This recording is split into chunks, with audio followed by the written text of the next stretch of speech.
American Rescue Plan Act of 2021. From Wikipedia, the free encyclopedia. Jump to navigation.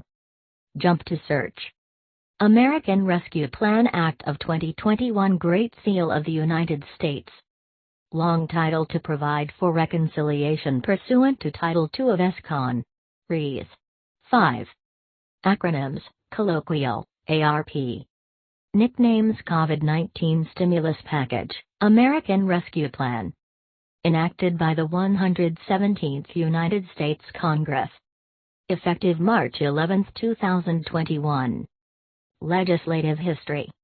Introduced in the House as H.R. 1319 by John Yarmouth, D.K., on February 24, 2021.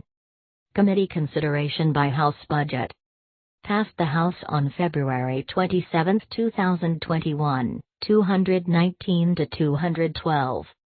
Passed the Senate on March 6, 2021, 50 to 49, with amendment.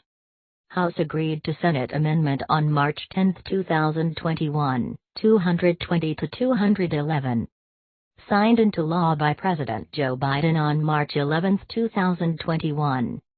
The American Rescue Plan Act of 2021, also called the COVID-19 Stimulus Package or American Rescue Plan, is a $1.9 trillion economic stimulus bill passed by the 117th United States Congress and signed into law by President Joe Biden on March 11, 2021, to speed up the United States' recovery from the economic and health effects of the COVID-19 pandemic and the ongoing recession.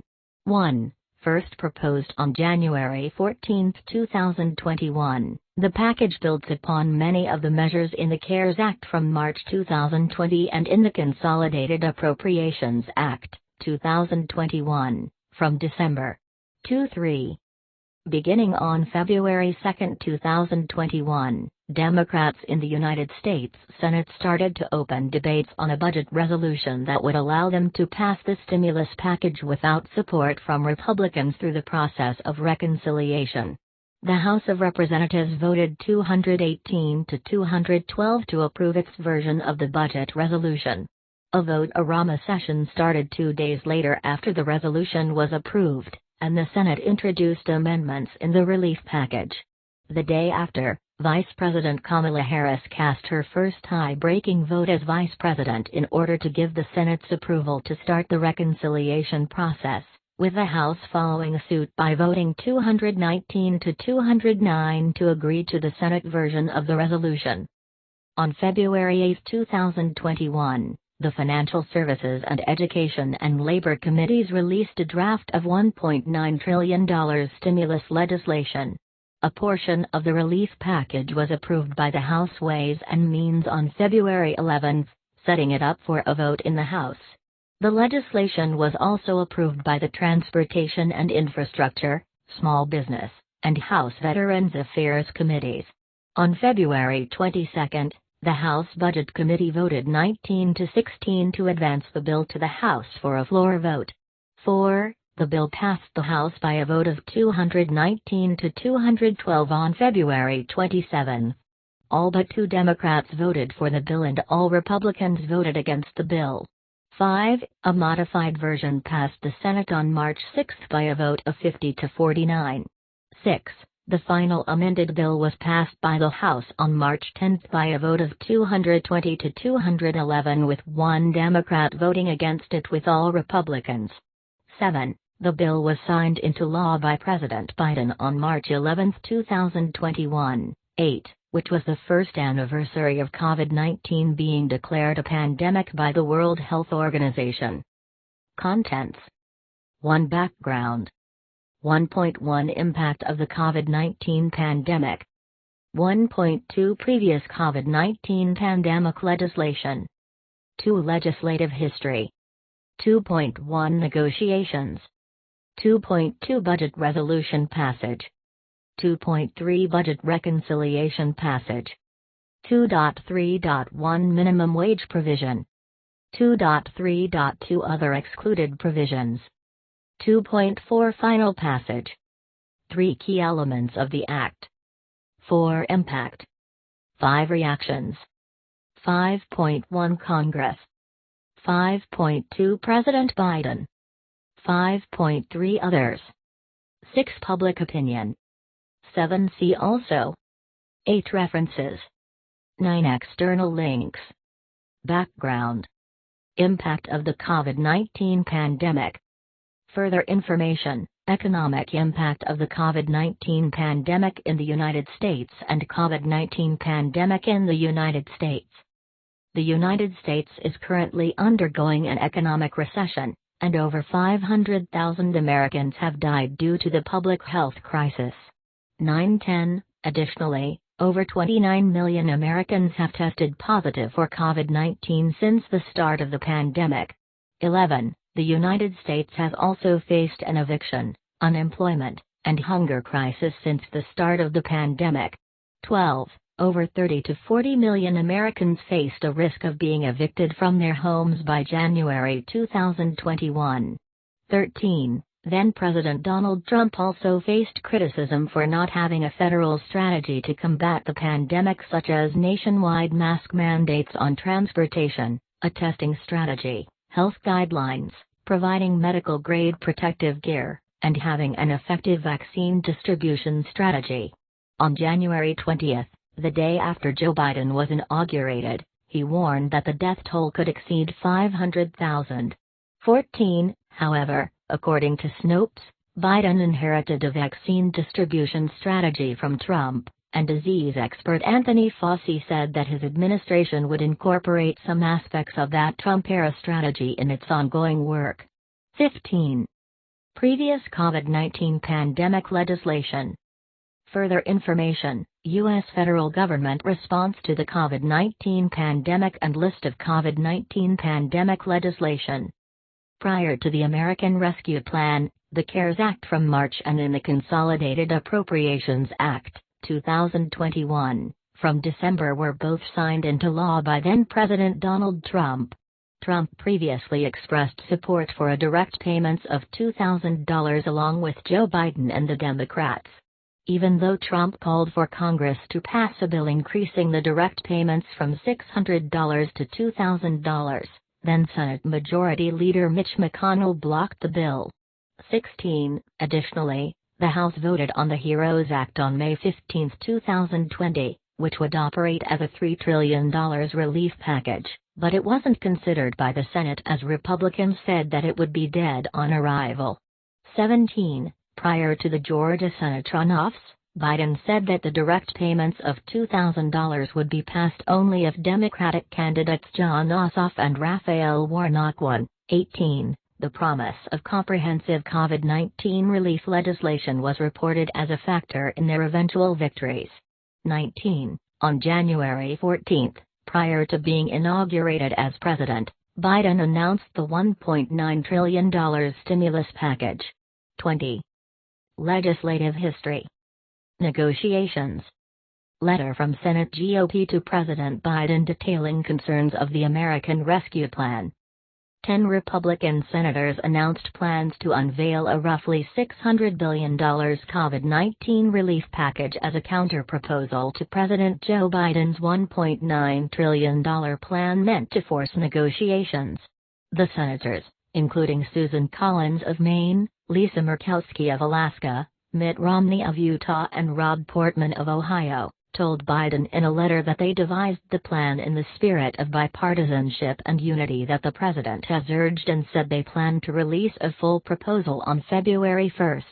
21. On the same day, House Speaker Nancy Pelosi and Senate Majority Leader Chuck Schumer introduced a budget resolution co-sponsored by Bernie Sanders as a step to pass the legislation without support from the Republican Party. 22. The next day, Biden met with Majority Leader Schumer and other Democrats regarding the relief package. 23. On February 7, Transportation Secretary Pete Buttigieg and Treasury Secretary Janet Yellen expressed support for the stimulus package. Yellen said that the funding would help millions of Americans and rejected concerns the colossal spending could cause inflation. 24. Yellen also said that the stimulus package would restore full employment by 2022. 25. On February 9, Biden met with J.P. Morgan Chase CEO Jamie Dimon and other CEOs to discuss the stimulus plan, with Yellen and Harris taking part in the meeting. 26-27, on February 11, Pelosi said that she expects lawmakers to complete the legislation by the end of February, and for the legislation to be signed into law by March 14. 28. On February 16, Biden promoted his stimulus plan in a visit in Milwaukee, Wisconsin during his first official trip as president. He promoted it via CNN town hall meeting with voters. 29. On February 18, Yellen called for major stimulus checks during an interview on CNBC, and said that stimulus checks would help the economy stage a full recovery. 30. Budget resolution passage. The United States Senate voted 50-49 to open debate on the resolution, which would allow Democrats to pass the relief package without support from Republicans through the process of reconciliation. 31-32, the House voted 218-212 to approve the budget resolution. 33, on February 4, a vote-a-rama session began, and the Senate introduced amendments to the relief package, including an amendment in a 90-10 vote that would provide direct relief to the restaurant industry. 34-35, Vice President Kamala Harris cast a tie-breaking vote as President of the Senate for final Senate passage of the reconciliation bill, sending it to the House approval of the changes, and allowing drafting of the relief bill to begin in the committees. 36, the House approved the resolution 219-209, with Jared Golden being the sole Democrat to join all Republicans in opposition to the bill due to a preference for a separate vaccine bill instead of the longer reconciliation process. 37. One of the many non-binding budget amendments in the vote-a-rama session was meant to prohibit people who are in the country illegally from receiving pandemic relief checks. The non-binding amendments are not likely to have any effect on the final relief bill. The minority party uses the hundreds of non-binding votes in the hours-long vote-a-rama session to send messages. Under current law, people in the country unlawfully are already prohibited from receiving checks. The amendment passed with 8 Democrats joining all Republicans. 38. The amendment received criticism from progressive immigration activist Grisa Martinez-Rosas and Senator Mazie Hirono, D-High. 39. The White House later stated that it would continue to support legislation that would give all otherwise eligible individuals with Social Security numbers stimulus checks. 40. Budget reconciliation passage. On February 8, a draft of the $1.9 trillion stimulus legislation was released by the Financial Services and Education and Labor Committees. 41. On February 11, the House Ways and Means Committee advanced a portion of the $1.9 trillion relief package. 42. The legislation was also approved by several other House committees such as the Transportation and Infrastructure, Small Business, and House Veterans Affairs. 43. On February 19, the full text of the bill was released. It included an increase in the federal minimum wage, direct checks for Americans making $75,000 or less a year, an extension of $400 federal unemployment benefits and more money for small businesses. 44-45, on February 22, the House Budget Committee voted 19-16 to advance the bill. 46, the following day, House Majority Leader Steny Hoyer announced that the House vote would occur that Friday. 47, on February 26, the House passed the $1 trillion relief package by a vote of 219-212, 2 Democrats, Kurt Schrader, Orr, and Jared Golden, me, joined all Republicans in opposition. 48-49. Majority Leader Chuck Schumer predicted that the Senate would pass the bill before March 14. 50. On March 4, Schumer introduced the Senate version of the bill on the floor, which had a few changes to the House bill. The Senate voted 51-50 to advance the relief bill and allow debates to begin, with Harris casting the tie-breaking vote. 51-52, Ron Johnson objected to Schumer's request to skip the reading of the bill, forcing the Senate clerks to read aloud the entire 628-page Senate bill, delaying the Senate amendment process for up to 15 hours. 52. On March 5, the Senate reconvened and had 3 hours of debate, and thereafter moved to the vote-a-rama session, where senators would have the opportunity to introduce, debate, and vote on amendments. 53. There were multiple amendments brought onto the Senate floor. Bernie Sanders introduced the first amendment to raise the federal minimum wage to $15 per hour. All Republicans and 8 Democrats voted against the amendment. After the vote, Sanders stated he was not surprised by the outcome and vowed that progressives would keep fighting on other fronts to raise the minimum wage. 53. Senator Tom Carper introduced an amendment which would extend the unemployment benefits through the end of September but would cut the benefits from $400 to $300. The amendment also did not tax the first $10,200 of unemployment benefits. Senator Joe Manchin, a key vote in the Senate, disagreed with Carper's amendment, stalling the Senate amendment process for hours while his Democratic colleagues and the White House pressured him to support Carper's amendment.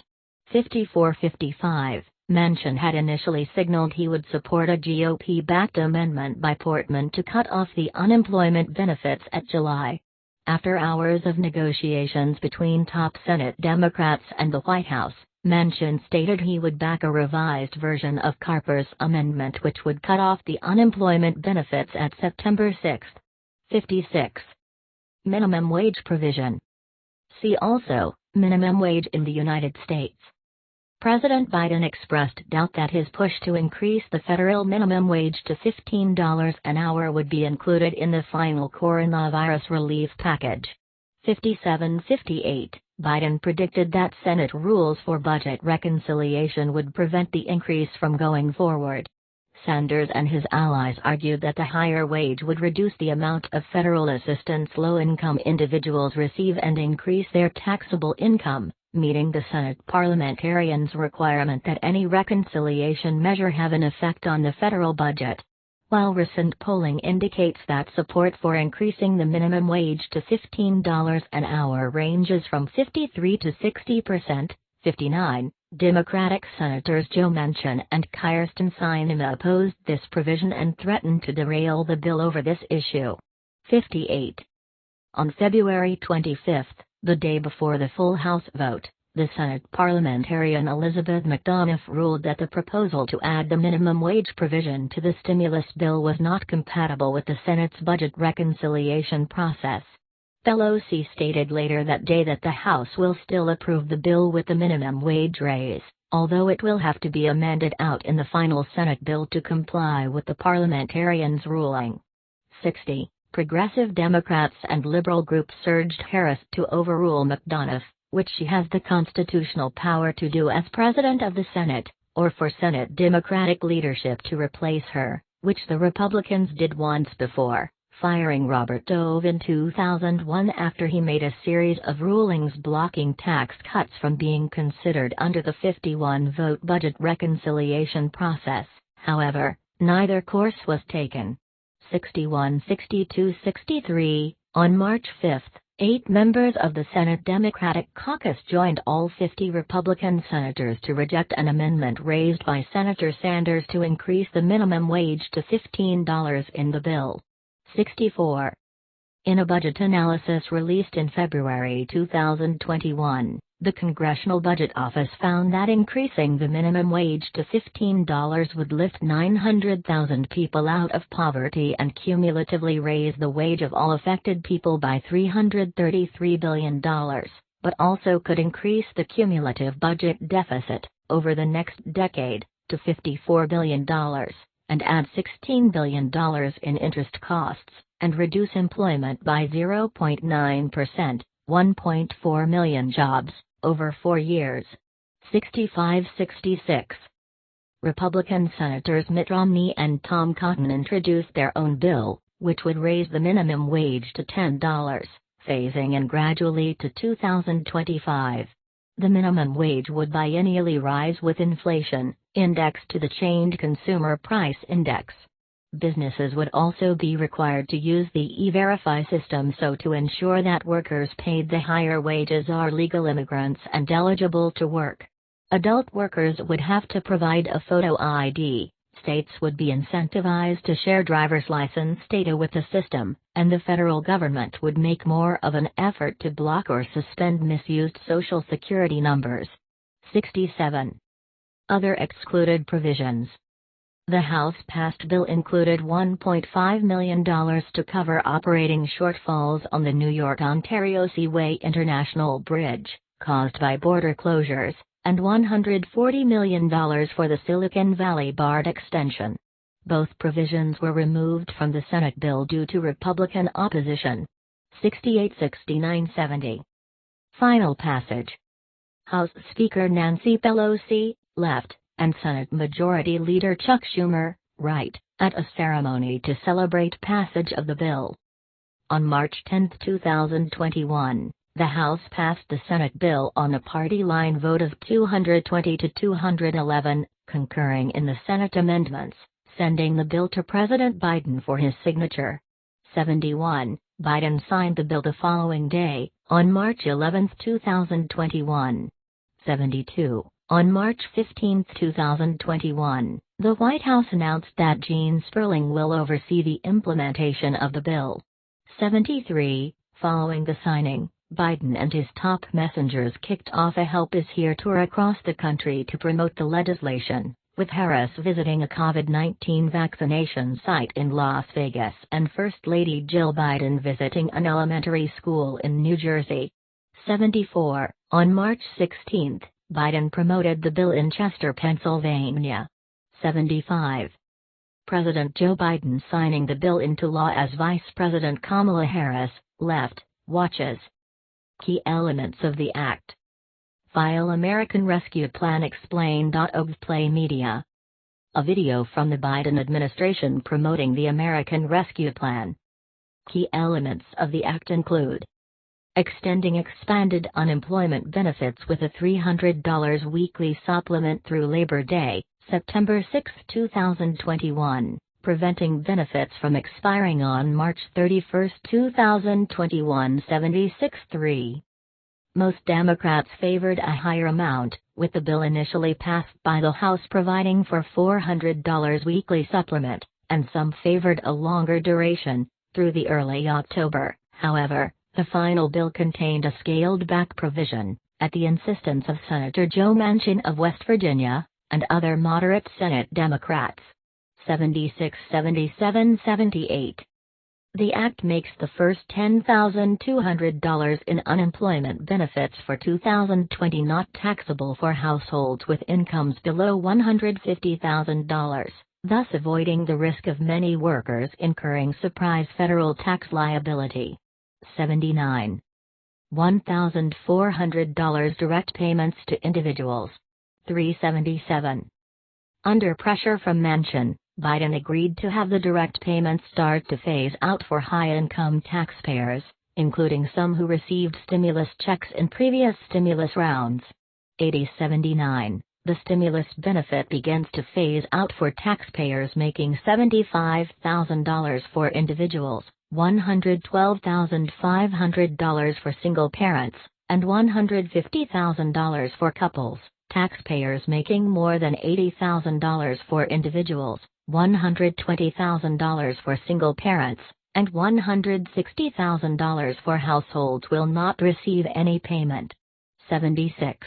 House Democrats and Biden had favored less stringent caps. The bill initially passed by the House set income caps $100,000 for individuals and $200,000 for couples. 78. Unlike in past rounds of stimulus payments, otherwise eligible adult dependents will receive payments. 79, including college students. 79, SSI recipients, and SSDI recipients. 81.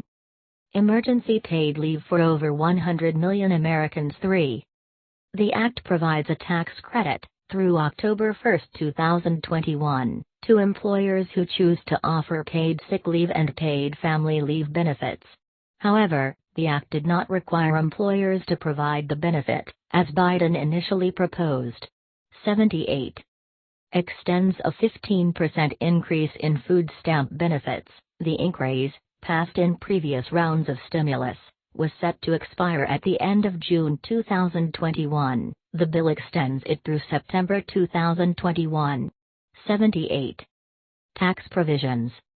Expands the child tax credit 79, from $2,000 per child, by allowing qualifying families to offset, for the 2021 tax year, $3,000 per child up to age 17 and $3,600 per child under age 6.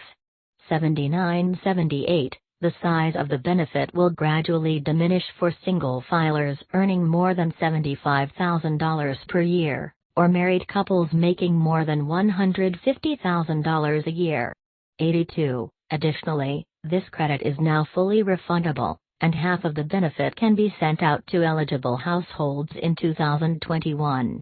Senator Mitt Romney of Utah introduced a similar bill 4 days earlier, but did not vote in favor of the bill. 83-84. Expands the child and dependent care credit by making the credit fully refundable and increasing the maximum benefit to $4,000 for one eligible individual and $8,000 for two or more eligible individuals. 82. Additionally, the value of this credit will now be based on 50% of the value of eligible expenses. The income limit for receiving this credit is also increased to $125,000 for households. These changes are also for 2021 only. Expands the earned income tax credit by removing the upper age limit and lowering the lower age limit to 19. The maximum benefit for adults not claiming a qualifying child will also be increased to $1,502. These provisions are for 2021 only.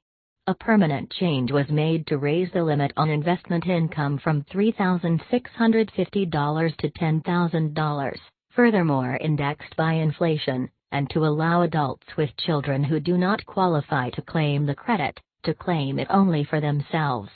82. Forgiven student loan debt is made tax-free, should Biden or Congress decide to cancel any debt. 85-86. Reduction of reporting requirement threshold, 1,099K, for third-party settlement organizations, for example PayPal, from over $20,000 and 200 transactions to over $600 and no minimum number of transaction, effective from tax year 2022. This is expected to impact gig workers, independent contractors, casual eBay sellers, among others. This amendment is projected to generate $8.4 billion over the next decade. 87. 3 tax increases on large corporations and wealthy individuals, collectively raising $60 billion in revenue. 88. These are: limits publicly traded companies' ability to deduct executive compensation, for employees more than $1 million, from their corporate taxes, will generate $6 billion in tax revenue. 88. Repeals an obscure provision in the tax code that gave multinational corporations additional discretion in accounting for interest expenses, will generate $22 billion in tax revenue. 88. Extends loss limitation restrictions on unincorporated businesses, will generate $31 billion in tax revenue. 88. Grants to small businesses, 3, specifically. $28.6 billion for the Restaurant Revitalization Fund, a new grant program for restaurants and bars to meet payroll and other expenses. Individual businesses will be eligible for $5 million each. 89-78. $15 billion for emergency injury disaster loans, a long-term, low-interest loan program of the Small Business Administration. Priority for some funds would go to severely impacted small businesses with fewer than 10 workers. 78. An additional $7 billion for the Paycheck Protection Program, and an expansion of the eligibility criteria to some nonprofit organizations previously excluded from the program. 78. $3 billion for a payroll support program for aviation manufacturers. The industry itself will be responsible for funding half of the program, and the program will last 6 months. 89. $1.25 billion in funding for the Shuttered Venue Operators Grant for music halls and other concert venues. 89.90. $175 million for a Community Navigator program to reach out to eligible businesses. 78. Funding for the Recovery Startup provision of the Employee Retention Tax Credit, ERTC, a refundable payroll tax credit. Small businesses that launch a new offering after February 15, 2020 can claim up to $7,000 per employee per quarter in Q3/Q4 2021, capped at $100,000. 91. $350 billion to help state, local, and tribal governments bridge budget shortfalls and mitigate the fiscal shock. 77. 76. 92. A total of $195 billion would be allocated among the states and the District of Columbia, and the tribes and territories would be allocated about $25 billion. 92. The Act also allocates $60 billion to counties and $10 billion for a Coronavirus Capital Projects Fund. 92. The bill initially passed by the House would have instead allocated $65 billion to counties and $65 billion to municipalities, but the Senate formula was adopted instead. 92. Education funding. $130 billion for K-12 schools. 77.93, to safely reopen most schools within 100 days. 3. The money for K-12 schools may be used to improve ventilation in school buildings, reduce class sizes to make social distancing possible, purchase personal protective equipment, and hire support staff. 93.79. 20% of the school money must be directed to programs to help counteract learning loss from students who missed school during the pandemic. 79. Almost $40 billion for colleges and universities. 93. At least half of the money to colleges and universities must go to emergency grants to students. 85. Funding for housing. $21.6 billion for rental assistance programs. This fund will provide money to states and local governments, which will then provide grants to eligible households. These grants can be used to pay for rental assistance as well as utility fees. 94. $10 billion for the Homeowner Assistance Fund. This fund will allocate money to states and local governments, which will then give grants to homeowners to prevent them from defaulting on their mortgage or foreclosing on their home. These grants can also be used to pay for flood insurance premiums, HOA fees, utility bills, and any other necessary payments to prevent the homeowner from losing their home. 94. $5 billion for the Section 8 Housing Choice Voucher Program. These funds must go to those who are or were recently homeless, as well as individuals who are escaping from domestic violence, sexual assault, or human trafficking. 94. $5 billion to support state and local programs for the homeless and at-risk individuals. These funds can be used for rental assistance, housing counseling, and homelessness prevention services. 94. Additionally, these grants can be used by state and local governments to buy and convert commercial properties into permanent shelters or affordable housing. 95. $4.5 billion for the Low-Income Home Energy Assistance Program, which will assist homeowners with the costs of heating and cooling. 94. $750 million for housing assistance for tribes and Native Hawaiians. These grants can be used by tribal nations or Native Hawaiians to pay rent or stay housed. 95.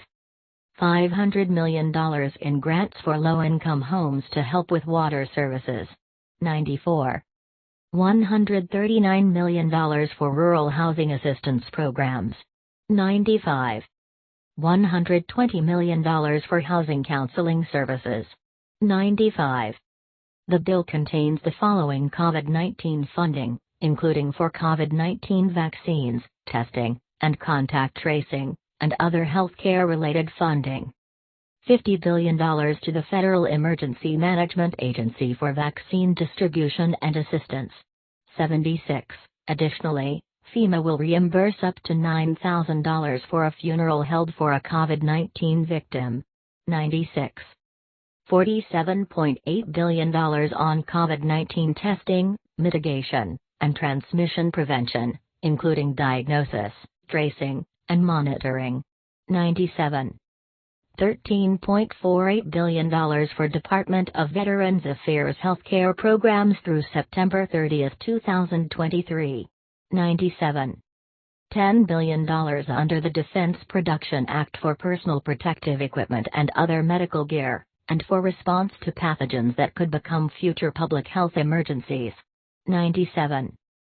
$7.66 billion for workforce programs for state, local, and territorial public health departments and certain non-profits, including funds to hire and train case investigators, contact tracers, social support specialists, community health workers, public health nurses, disease intervention specialists, epidemiologists, program managers, laboratory personnel, informaticians, communication and policy experts, and any other positions as may be required to prevent, prepare for, and respond to COVID-19. 97. $7.6 billion to community health centers and federally qualified health centers to combat COVID-19, including promotion, distribution, and administration of the COVID-19 vaccine, COVID-19 tracing and mitigation, COVID-19 related equipment, and COVID-19 outreach and education. 97. $7.5 billion to the Centers for Disease Control and Prevention, CDC, for COVID-19 vaccine distribution, administration, and tracking. 97, including preparation of community vaccination centers and mobile vaccine units and acceleration of vaccine deployment. 397. The bill funds 100,000 public health workers for vaccination outreach and contact tracing. 3. $6.05 billion for expenses related to research, development, manufacturing, production and purchase of vaccines. 97. $5.4 billion to the Indian Health Services. 97. $3.5 billion in block grants to states, evenly split between the Community Mental Health Services Block Grant Program and the Substance Abuse Prevention Treatment Block Grant Program. 97. $1.75 billion for genomic sequencing, analytics, and disease surveillance. 97. $1 billion to the U.S. Department of Health and Human Services for vaccine confidence programs to increase vaccination rates. 97. Approximately $750 million on global health security to fight COVID-19 and other emerging infectious diseases. 97. $500 million to the Food and Drug Administration to evaluate vaccine performance and facilitate vaccine oversight and manufacturing. 97. $330 million for teaching health centers with graduate medical education programs. 97. $500 million to the CDC for public health surveillance and analytics, including a modernization of the U.S. disease warning system to predict COVID-19 hotspots and emerging public health threats. 97. $200 million for nursing loan repayment programs. 97. $100 million for the Medical Reserve Corps. 97. $100 million for a behavioral health workforce education and training program. 97. $80 million for mental and behavioral health training. 97. $86 billion for a rescue package, bailout for approximately 185 multi-employer pension funds, usually pension plans set up by a union and industry, that are close to insolvency. The pension funds collectively cover 10.7 million workers. 98-99. Transportation provisions. $30.5 billion in grants to public transit and commuter rail agencies across the country to mitigate major decreases in ridership and fare revenue due to the COVID-19 pandemic. This includes $6 billion to the MTA in the New York area, the U.S.'s largest public transit agency, and $1.4 billion to WTA, VRE and MARC in the D.C. area. $115 billion for airlines and airline contractors for a third extension of payroll support program, which would otherwise have expired at the end of March 2021. The extension will prevent the furlough of more than 27,000 aviation employees. $108 billion for U.S. airports. $102 billion for Amtrak. $110.4 billion for agriculture and USDA, of which $102.4 billion, 39% of total agricultural expenditures, and $1 billion, 9.7% of total agricultural expenditures, goes to debt forgiveness and outreach support, respectively, for socially disadvantaged farmers. 101. Experts identified the relief bill as the most important legislation for African American farmers since the Civil Rights Act of 1964, benefiting many who were not fully compensated by the Pigford settlements. 102. $3.6 billion, 35% of total agricultural expenditures, for COVID-19 response, for example, for agricultural and supply chain workers, and for the purchase and distribution of food. 101. $800 million, 7.7% of total agricultural expenditures, for Food for Peace. 101. $500 million, 4.8% of total agricultural expenditures, for USDA-administered emergency rural development grants for rural healthcare. 97. 101. $1.85 billion for cybersecurity funding as a response to the SolarWinds hack. 103. $1 billion will go to the General Services Administration's Technology Modernization Fund, which will help the federal government launch new cyber and information technology programs. 103. $650 million will go to the Cybersecurity and Infrastructure Security Agency to improve its risk mitigation services. 103. $200 million will go to the U.S. Digital Service. 103. Changes to healthcare. Subsidizes 100% of premiums for COBRA recipients from April 1 to September 30, 2021. 104. Due to these subsidies, at least 2.2 million additional people will enroll in COBRA in 2021. Temporary changes to ACA. Removing the welfare cliff by removing the income limit on premium subsidies. Instead, anyone can be eligible for premium subsidies if the cost of their premiums is more than 8.5% of their income. These subsidies will not affect rich households. 104. 105. Increasing subsidies that are already available to low-income households. An estimated 2.5 million uninsured people will get covered due to these changes. Additionally, about 3.4 million of the lowest income enrollees will see their premiums fall by 100%. 105. Create a special rule whereby anyone who qualifies for unemployment automatically qualifies for the maximum amount of subsidies. 104. Protect any ACA subsidy recipient from clawbacks due to income fluctuations in 2020. 104. Medicaid unchip changes. Requires coverage of COVID-19 vaccines and treatment. Expands state options for COVID-19 testing for the uninsured. 104.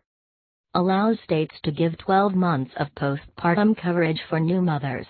104. Introduce new incentives for states to expand Medicaid coverage. 104. Impact.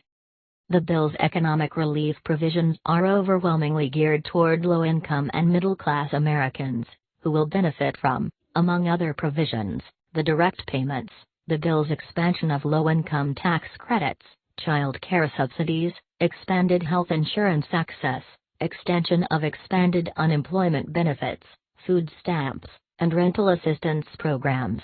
106.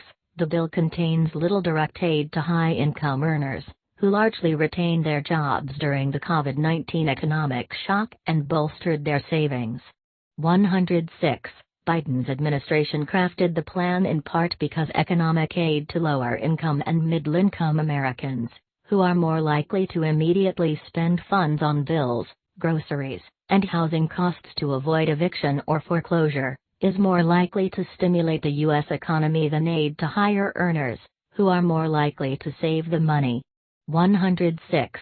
The Institute on Taxation and Economic Policy found that the stimulus bill's direct payments, child tax credit expansion, and earned income tax credit expansion would boost the income of the poorest one-fifth of Americans by nearly $3,590.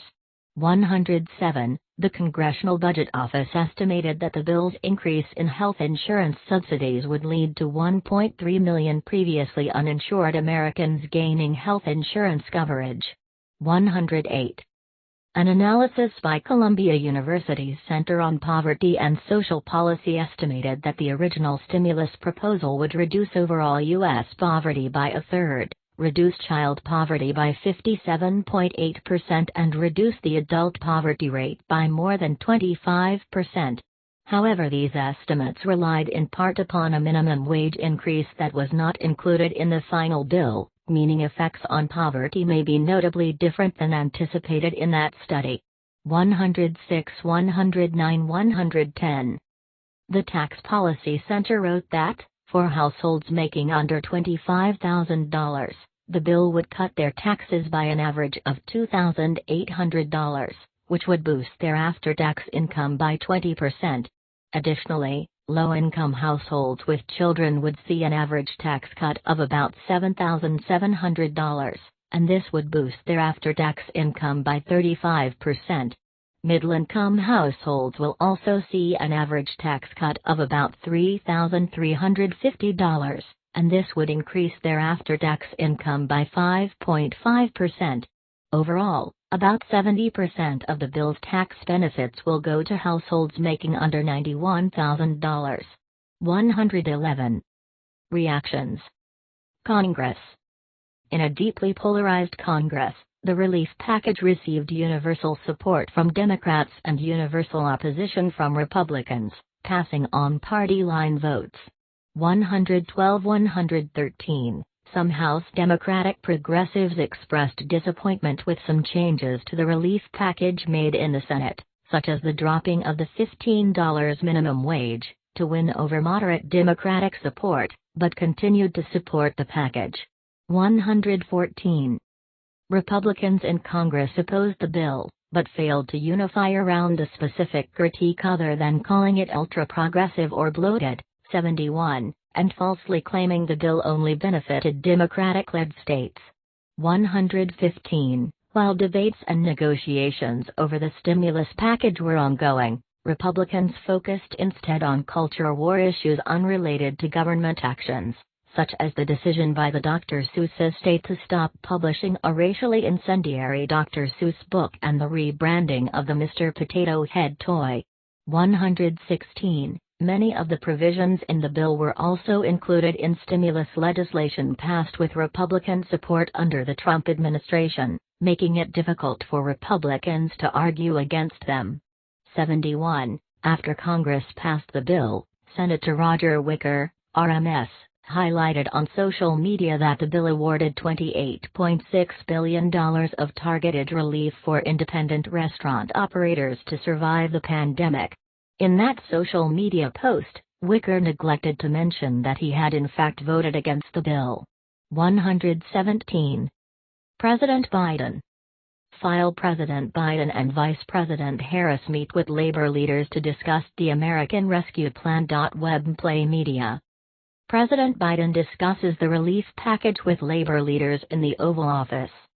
President Joe Biden advocated for fast-tracking the stimulus package with optimally bipartisan support. In early February 2021, Biden criticized Republicans for not seeking a bipartisan compromise on a final aid bill, and said the Republicans were willfully obstructing his proposal. 118. At the time, Biden signaled openness to passing the legislation without any support from congressional Republicans. 119. Biden stated that he could not, in good conscience, make concessions to Republicans who he said proposed to either do nothing or not enough, as Republicans complain Biden is forsaking his promises on bipartisanship and unity. 118. Furthermore, Biden noted that, all of a sudden, many of them have rediscovered fiscal restraint and a concern for the deficits, whereas in the Trump administration Republicans had passed trillions in dollars in tax cuts and mostly corporate aid for the coronavirus crisis, adding trillions of dollars to the national debt without much reservation. 118. Others. Republican mayors such as Jerry Dyer of Fresno, Francis X. Suarez of Miami, David Holt of Oklahoma City, and Betsy Price of Fort Worth, Texas expressed their support for the plan. Dyer told The Washington Post that it's not a Republican issue or a Democrat issue. It's a public health issue. It's an economic issue. And it's a public safety issue. 120. Over 150 CEOs of major companies expressed support for the Biden stimulus plan in a letter and urged Congress to pass it. 121. A broad range of advocacy and interest groups praised the bill, including local government groups, National Association of Counties and U.S. Conference of Mayors, business associations, National Farmers Union, Airlines for America, National Association of Realtors, National Restaurant Association, Small Business Majority, education organizations, the American Council on Education, American Federation of Teachers, National Education Association, National School Boards Association, Organized Labor, the AFL-CIO and AFSCME, healthcare organizations, American Academy of Pediatrics, Association of State and Territorial Health Officials, National Nurses United, the American Public Transportation Association, and the civil rights group UNINOS US. 122. Feeding America, the American Hotel and Lodging Association, the Main Street Alliance, the U.S. Travel Association, the American Hospital Association, the Association of American Medical Colleges, and the National Council of Nonprofits praised the bill, but said that additional relief would be necessary. 122. The Business Roundtable, U.S. Chamber of Commerce, and Committee for a Responsible Federal Budget called for a smaller and more targeted package. 122. Several observers have noted that the stimulus greatly increases the role of the government in fighting poverty in the United States, to an extent not seen since Lyndon Johnson's Great Society in the 1960s.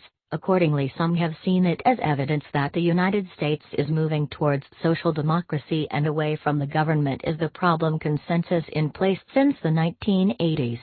123-124.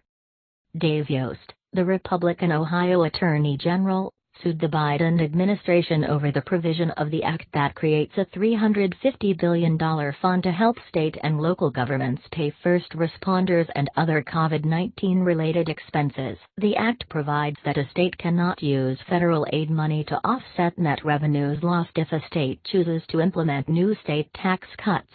Yost's suit claims that this limitation coerces states and infringes on their sovereign authority to set state tax policy. 125, 126, 127. Public opinion. The stimulus plan had broad public support. 128. A February 11 Newsweek, Harris X poll showed that 60% of Republican voters expressed support for the stimulus plan, and a poll from Quinnipiac University found that 68% of Americans support it. 129, 130. A Morning Consult, Politico poll showed that 76% of voters, including 60% of Republicans and 89% of Democrats, supported the bill. 131. A Monmouth University poll found that 62% of Americans approve of the stimulus package, 128, with 92% of Democrats, 56% of independents, and 33% of Republicans supporting the legislation. 132. CBS News released a poll on March 12, which showed that 75% of Americans approved the stimulus bill, including 77% of independents, 46% of Republicans, and 94% of Democrats. 133. In a poll conducted by Data for Progress and Vox, around 31% of Republican voters believe that their party backs the legislation, with 53% believing that it does not. 134. See also: List of COVID-19 pandemic legislation. Build Back Better Plan. American Families Plan. COVID-19 pandemic in the United States. Coronavirus Preparedness and Response Supplemental Appropriations Act, 2020. Families First Coronavirus Response Act. Coronavirus Aid, Relief, and Economic Security Act, CARES Act, includes $1,200 stimulus checks. Paycheck Protection Program and Healthcare Enhancement Act. Paycheck Protection Program Flexibility Act of 2020. A bill to extend the authority for commitments for the Paycheck Protection Program. Consolidated Appropriations Act, 2021, includes $600 stimulus checks.